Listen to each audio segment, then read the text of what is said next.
అంబేద్కర్ వాడేటట్టు చూడు పైకి ఒక వీడియో దూరం తీసి దగ్గరగా అందరికీ జై భీమ్.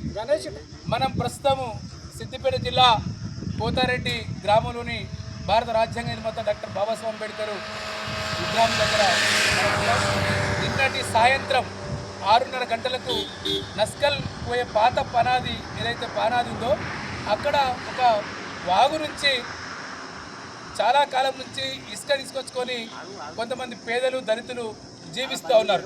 ముఖ్యంగా పెరట్ల యాదగిరి గారు, గోప బాలరాజు గారు, కుమ్మర్ సత్తయ్య వీళ్ళు ఎడ్ల బండి కట్టుకొని కొంత ఇసుక తీసుకొని దాన్ని కొంత అమ్ముకుంటూ అక్కడిక్కడ ఇంద్రం ఇళ్లకు అక్కడిక్కడ కొంత విక్రయించుకుంటూ తమ జీవనాధారం చేస్తూ ఉన్నారు.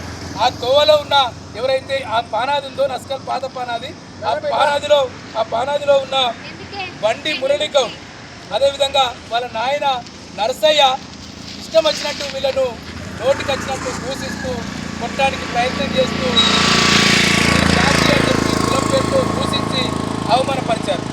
ఇప్పుడు ప్రస్తుతం గుంపల్లి అక్బర్పేట ఎస్ఐ గారు కూడా విచారణగ్రస్తుల సంబంధంలో ఒక ఆయన ఇంకా అక్కడ మంచం మీద పట్టుకొని ఏం బీక్తారు మేము 6 నెలలైనా జైలుకు వేస్తామని చెప్పి అలా మురళి తమ్ముడు శ్రీధర్ అంటున్నట్టే ఎంత అహంకారం. ఇంకా అంటే బీసీలు వాళ్ళు ఇంకా రెడ్లు వెలుమలు కమ్మలు కాదు, బీసీలు గౌండ్లు అహంకారంతో ఉండడం ఇది ఈ సమాజానికి మంచిది కాదు.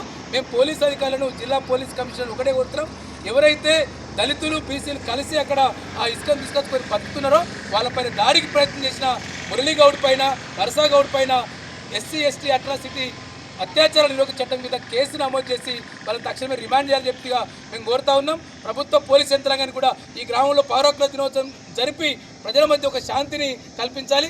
పోలీసుల సమక్షంలోనే ఏం బిక్తారు అని చెప్పి మేము జైలుకు వేస్తామని చెప్పి అహంకారాన్ని ప్రదర్శిస్తున్న ఆ శ్రీధర్ని కూడా ఈ కేసులో భాగస్వామ్యం చేయాల్సిందిగా మేము డిమాండ్ చేస్తా ఉన్నాం.